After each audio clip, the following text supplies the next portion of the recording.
B-2 bomber is the most iconic aircraft in the world, a symbol of German military power. Wait, how can the United States' most sophisticated bomber hail all the way back to World War II? It was called the Horten Ho 229, and it promised to change the air war for Germany. A flying wing design, the sleek, tailless aircraft was not designed to be a bomber, like its American counterpart decades later, but rather a fighter aircraft, which would sweep Germany's enemies from the sky. It was an aircraft so advanced that even today NASA is still trying to figure out how its designers actually solved some of the key aerodynamics problems that it faced with the primitive state of the technology at the time. Flying wings are incredibly efficient designs, but also very difficult to make fly for one big reason: yaw forces. These are the forces that want to pull the aircraft side to side as it flies through the air. Aircraft designers have been dealing with this problem since the dawn of aviation, but if you can master the tailless design, the benefits are numerous. Tailless aircraft suffers from much less aerodynamic friction, thus making it more fuel efficient. A tailless plane can thus be made lighter and carry heavy loads. Less friction also means more speed for an aircraft using the same engine as a tailed craft. For the US, though, the real benefit to a flying wing design was the significant reduction in its radar signature. As the Cold War progressed, the Soviet Union was beginning to counter American air power with very robust air defenses. The Soviets had begun to network together ground-based radar, airborne radar, surface-to-air missiles, and aerial interceptors to create a multi-layered shield that proved too difficult for the US planes to crack. Higher flying or faster bombers were no longer suitable. The US needed something that was too difficult for the Soviets to track. The design that would become the most iconic American aircraft in history would end up inspired by Nazi superweapon designs. Walter and Reimar Horten began designing the aircraft in the early 1930s. To circumvent the ban imposed by the Treaty of Versailles on Germany having an air force, air sport clubs had popped up all over the country.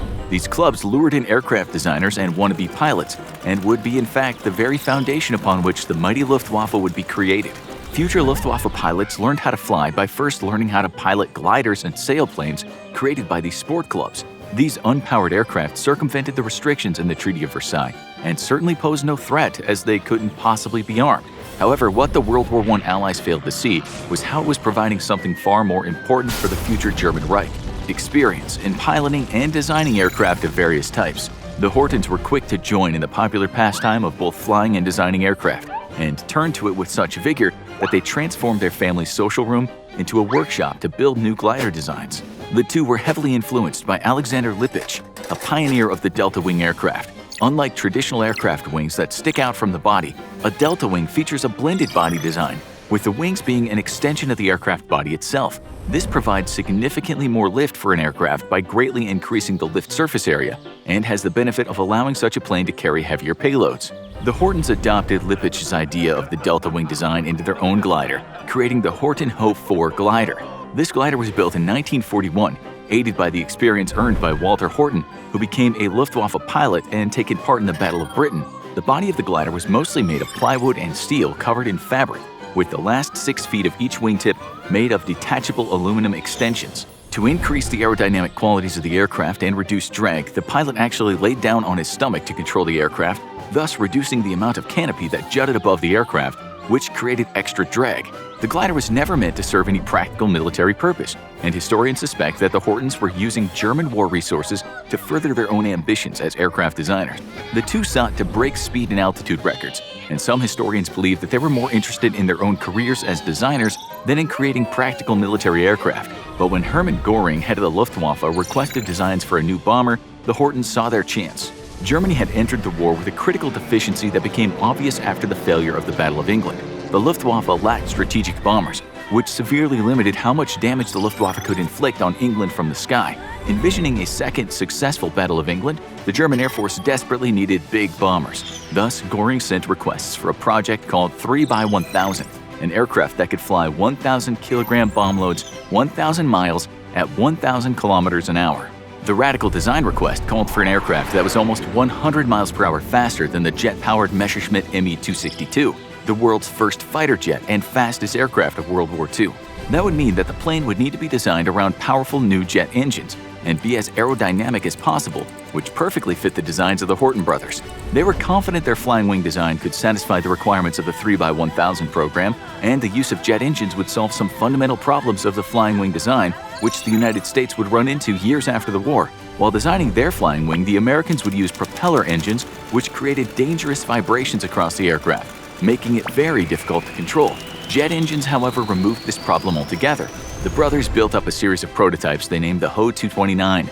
The first of these three was an unpowered glider built specifically to test the aerodynamic qualities of the design. Rather than use a wind tunnel, though, the Hortons had their glider towed up into the air and released, safely piloting it back to Earth. Next, the brothers added jet engines to their second prototype, resulting in a successful flight on February 2, 1945. Unfortunately, engine failure would cause it to crash a few weeks later during a second flight, resulting in the death of the test pilot. The design, however, proved to be effective.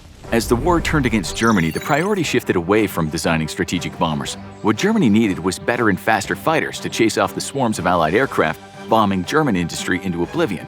The Hortons envisioned their flying wing designs to work for both fighters and bombers, and using a smaller scale design could easily fit the role of an advanced fighter. Unfortunately for Germany, the clock had run out, and Hortons' planes would never take to the skies. Historians believe that at this point the Hortons were more interested in being hired by their former enemies than in making German war machines, though.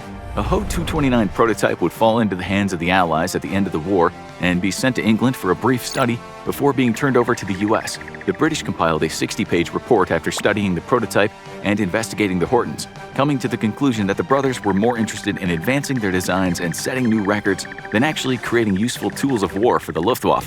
Reimar Horton had in fact tried to immigrate to America in 1938, where he'd hoped to work as an aircraft designer, but the German government denied him an exit visa due to him previously having access to classified military information. Despite their prototype ending up in the hands of the Allies, the Hortons would never find employment with the US or Britain. Instead, Reimar emigrated to Argentina, where he'd worked briefly in the aviation industry. There could be a number of factors as to why the Hortons were denied a job while the US was busy picking up so many former Nazi scientists and engineers, but the fact that they had a reputation for shoddy workmanship may have been why. When assigned to calculate the V-2's center of gravity, Walter Horton used steel measuring tape, but failed to realize that the first 10 centimeters were broken off. This threw the calculated center of gravity off entirely, leading predictably to disaster. But while they themselves wouldn't find work in the American aerospace industry, their design would immediately be put to test. In the US, flying wing designs were nothing new either. Legendary American designer Jack Northrop had been experimenting with a flying wing design since 1941. With the US eyeing an entry into World War II, the American military was concerned with the possibility of Britain falling into the Axis powers. If this happened, they'd need a bomber capable of strategic bombing of German targets all the way from the American homeland. Thus, the Army Air Forces awarded prototype contracts to Northrop and Consolidated Vultee for a bomber that could carry 10,000 pounds of bombs on a round-trip mission of 10,000 miles. The bomber would have to fly at a maximum speed of 450 miles per hour with a cruise speed of 275 miles per hour and fly high enough, 45,000 feet, to avoid German fighters. Northrop set about creating several flying wing prototypes, resulting in the XB-35 and YB-35 line of prototypes. Numerous problems would arise from the design, though, including vibration from the propeller-driven engines causing serious stability issues. And as Germany seemed unable to invade Britain, the need for such extreme long-range bombers was temporarily abated. After World War II, though, the US would once more be interested in creating extreme long-range bombers, and Northrop set about perfecting his design, resulting in the Northrop YB-49. This time, he used jet engines on his prototype, which solved many of the problems with the earlier designs. On October 22, 1947, the first YB-49 took to the skies and set an endurance record for staying aloft over 40,000 feet for 6.5 hours. Sadly, the second YB-49 was lost on June 5, 1948, killing both its pilot, Major Daniel Forbes, and co-pilot, Captain Glenn Edwards, and 3 other crew members. It's believed that during stall recovery testing, the outer wing suffered 2 great stress loads and sheared off the body, sending the aircraft plummeting to its doom. It was during the testing of the YB-49, though, that the US military began to notice it had dramatically reduced radar cross-section, something that, despite popular rumors, had never been a focus of the earlier Horton designs. The YB-49 would ultimately be cancelled in favor of the more traditional Convair B-36 Peacemaker due to a shift in doctrine by the US. The piston engine design of the Convair allowed it to have greater range and payload capacity than the YB-49, and with the Cold War settling in, the United States desired an airplane capable of reaching the Soviet Union with a nuclear payload. However, data on the YB-49's reduced radar cross-section would form the idea of what would ultimately become the B-2 stealth bomber. The B-2 would go on to solve the flying wing design's chief problems, namely lack of yaw control.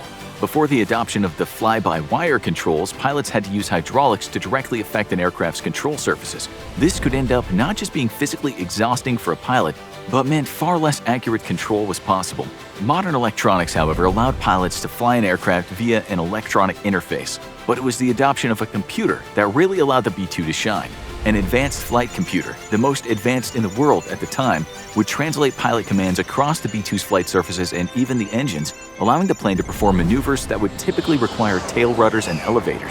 The precise computer controls, however, also allowed for extremely fine-tuned directional changes, which gave the B-2 the ability to undertake maneuvers far too dangerous for previous flying-wing aircraft. The B-2 would be the perfect marriage of design and technology and set the standard for a future where stealth is increasingly more important than speed or altitude in military aircraft. Even today, the U.S. military is now contemplating a tailless flying-wing design for its 6th-generation fighter program, ushering in a future where all tail rudders are a thing of the past. Now go check out our next-generation stealth bomber, the B-21 Raider, or click this other link instead.